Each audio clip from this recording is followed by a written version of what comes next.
کچھ دنوں پہلے روشنباز صاحب کے ایک محفل میں حاضر ہوا تھا. کچھ شاعری سنائی تھی، لیکن وہاں میں نے دیکھا تھا کہ کچھ تو بہت زیادہ چھوٹے بچے تھے اور کچھ وہ ایسے نوجوان تھے جو نوجوان ہونے کی کوشش کر رہے تھے.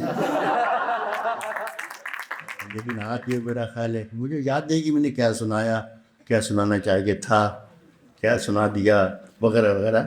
لیکن آج یہ کافی شریف لوگوں کو یہاں بھی ایک چھوٹا سا پرابلم میرا یہ ہوتا ہے کہ جہاں بہت زیادہ پڑھے لکھے، سمجھدار، شریف، نیک، شاعری کو سمجھنے والے لوگ جب میرے سامنے ہوتے ہیں تو تھوڑی سی پرابلم پہلے آپ سنیں گے، پھر فیصلہ کریں گے اچھا ہے برا ہے، پھر کہیں سوچ کے کہ یار گاتے دینا چاہیے.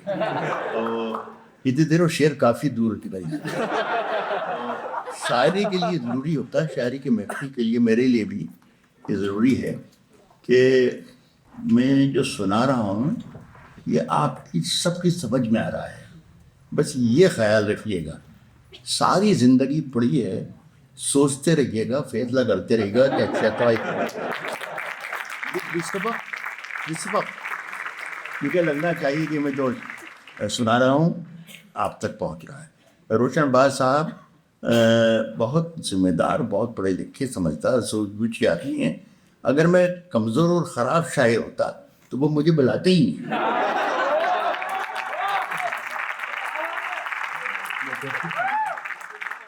کوشش کروں گا کہ وہ بھی سناؤں جو آپ کو اسے سننا چاہتے ہیں، لیکن میں یہ بھی کوشش کروں گا کہ میں وہ بھی سناؤں جو مجھے آپ کو سنانا چاہیے. اجازت ہے میں پڑھنا شروع کروں. زیادہ باتیں میں کر گیا، اب کوشش کروں گا کہ میں باتیں کم کروں اور شاعری ہی زیادہ سناؤں. مجھے کچھ جو اتنا وقت دیا گیا ہے اس کا خیال رکھتے ہوئے اللہ کرے کہ میں آپ کی ذوق پر، آپ کے شوق پر اور آپ کی پسند پر کھرا اتروں، ایسی میں کوشش کروں گا. الگ الگ مزاج کے، الگ الگ موڈ کے، الگ الگ سبجیکٹ کے یہ شاعری سناتا ہوں. جہاں سے مجھے اندازہ ہو جائے گا کہ آپ میری گرفت میں آ گئے، وہاں سے پھر میں کچھ ایسی چیزیں سناؤں گا جو آپ کو پسند آئے.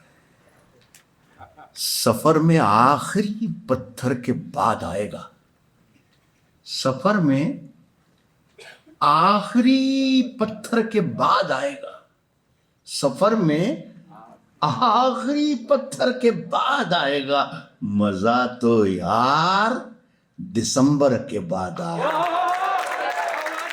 سفر میں آخری پتھر کے بعد آئے گا، مزہ تو یار. یہ میں نے پچھلے برس سنایا پورے ملک میں، تو لوگ مجھ سے پوچھتے تھے کہ رابع کیا کہنا چاہتے ہیں شعر میں آپ. تو میں نے کہا کہ دسمبر آ جانے دیجیے تو پتہ چلے گا. اور پھر لوگوں کو پتہ چلا اور مزہ آیا. اب میں نے اس کے بعد میں نے یہ شعر پڑھنا خط بھی لگی، ایک جو مزہ آنا تھا وہ آ گیا. میں نے اب کچھ ایسا لکھا ہے کہ پھر سماج پیدا ہو گیا کہ اب کیا ہونے والا ہے. تو میں یوں سے ہی کہتا ہوں کہ پھر انتظار کریں. سنیں، رات کی دھڑکن جب تک جاری رہتی ہے، رات کی دھڑکن جب تک جاری رہتی ہے، رات کی دھڑکن جب تک جاری رہتی ہے، سوتے نہیں ہم، ذمہ داری رہتی ہے. رات کی دھڑکن جب تک جاری رہتی ہے، رات کی دھڑکن جب تک جاری رہتی ہے، سوتے نہیں ہم، ذمہ داری رہتی ہے. سوتے نہیں ہم، ذمہ داری رہتی ہے. جب سے تو نے، جب میری شاعری میں تو اور وہ اس طریقے کے لفظ آئیں تو اسے پہچاننے کی کوشش کیجیے گا کہ میں کس کو کہہ رہا ہوں. اور اگر پہچان لیں تو میرا شعر آپ کے سامنے بالکل آئینے کی طرح آ جائے.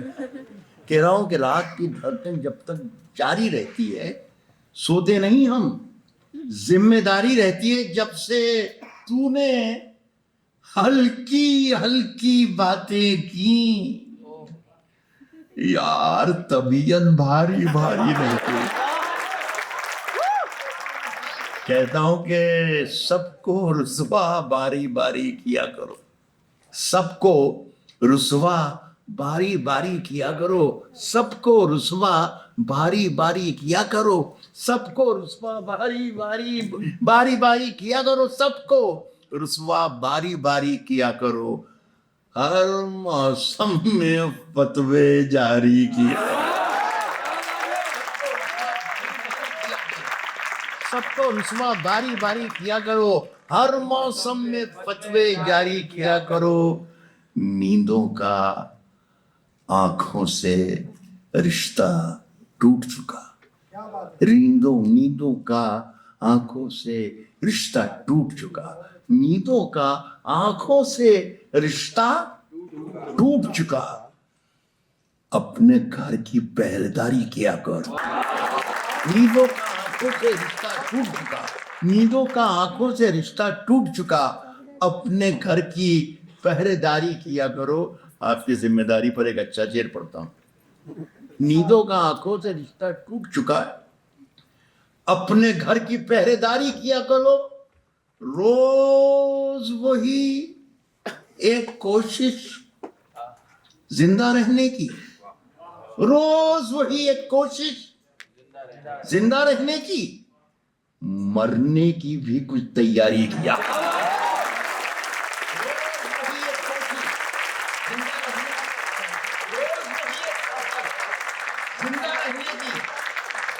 مرنے کی بھی کچھ تیاری کیا کرو۔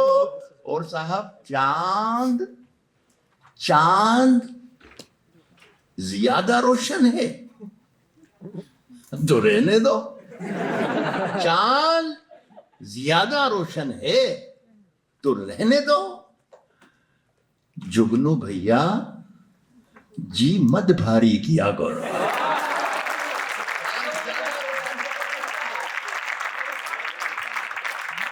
جگنو بھیا پہ شعر یاد آیا، جگنو بھیا جی مت بھاری کیا کرو، چاند زیادہ روشن ہے تو رہنے دو، یہ زندگی سوال تھی۔ اچھا لگ رہا ہے آپ لوگوں کو؟ ابھی تھوڑی دیر کے بعد آپ کو رچ کرے گا، میں شعر پڑھنا شروع کروں گا۔ صاحب یہ زندگی سوال تھی، جواب مانگنے لگے، یہ زندگی سوال تھی، جواب مانگنے لگے، یہ زندگی سوال تھی، جواب مانگنے لگے، فرشتے آ کے خواب میں حساب مانگنے لگے،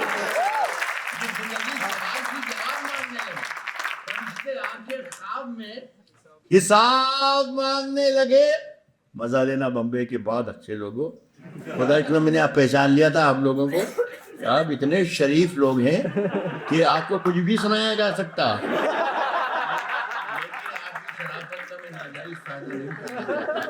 میں آپ کے ساتھ بے ایمان نہیں، اگر میرا کچھ شعر ہلکا پھلکا بھی ہوگا تو میرا شعر ہلکا پھلکا ہی ہو سکتا ہے، ہلکا نہیں ہوگا، یہ وعدہ ڈاؤ نہیں۔ میں یہ کہہ رہا تھا کہ یہ زندگی سوال تھی، جواب مانگنے لگے، فرشتے آ کے خواب میں حساب مانگنے لگے، فرشتے آ کے خواب میں حساب مانگنے لگے۔ اس شعر کی حفاظت کیجیے گا، فرشتے آ کے خواب میں حساب مانگنے لگے، ادھر کیا کرم کسی پہ، ادھر کیا کرم کسی پہ اور ادھر جتا دیا، فرشتے آ کے خواب میں حساب مانگنے لگے، ادھر کیا کرم کسی پہ اور ادھر جتا دیا، نماز پڑھ کے آئے اور شراب مانگنے لگے۔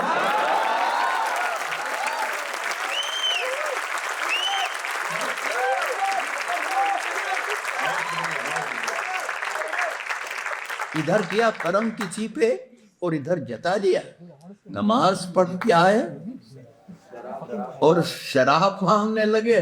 صاحب اسی پہ یاد آیا تھا کہ میں جگنوں کو منہ لگا کے الجھنوں میں پڑ گیا، ادھر کیا کرم کسی پہ اور ادھر جتا دیا، نماز پڑھ کے آئے اور شراب مانگنے لگے۔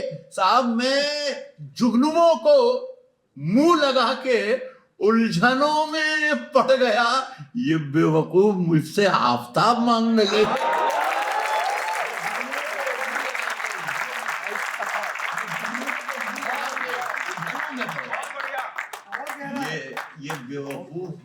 مجھ سے آفتاب مانگنے لگے. صاحب سخنوروں نے خود بنا دیا سخن کو ایک مذاق. سخنوروں نے خود بنا. لکھنؤ میں ایک سٹائر کے بڑے شاعر ہوا کرتے تھے وین کے، آفتاب لکھنوی. وہ اپنی نظم پڑھتے تھے، اس میں ایک لفظ اردو کا بڑا تیکھا گہرا لفظ پڑا، موٹا سا آتا تھا، خلا. تو رک جاتے تھے اور کہتے کہ صاحب خلا کا مطلب ہوتا ہے آسمان اور زمین کے بیچ میں جو خالی پن ہے، جو اسپیس ہے، اسے کہتے ہیں خلا. میری شاعری میں ایسا کوئی لفظ نہیں آئے گا، لیکن اگر کہیں اتفاق سے آ جائے تو آپ سمجھ لینا اسپیس.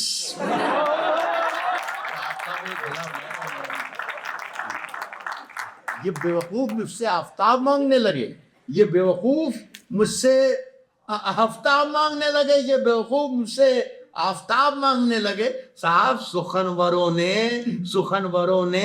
خود بنا دیا سخن کو ایک مذاق. ذرا سی داد کیا ملی خطاب کا.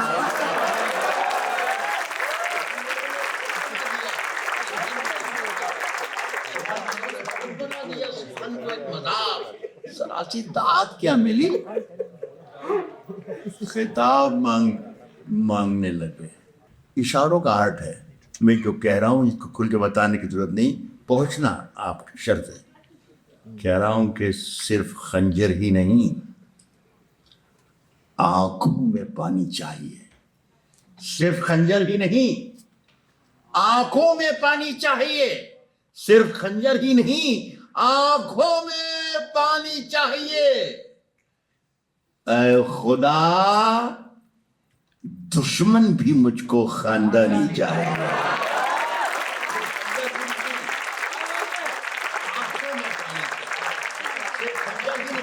آنکھوں میں پانی چاہیے.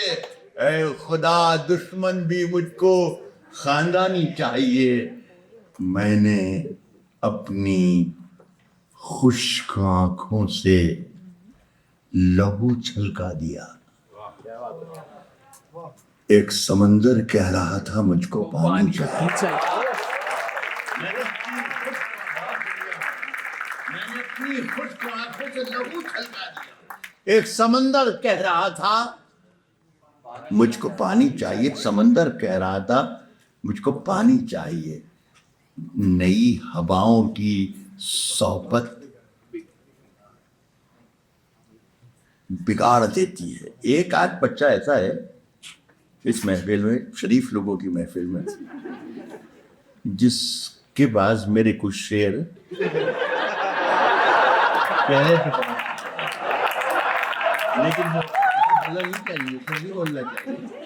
لیکن وہ بیچ بیچ میں بول رہا ہے.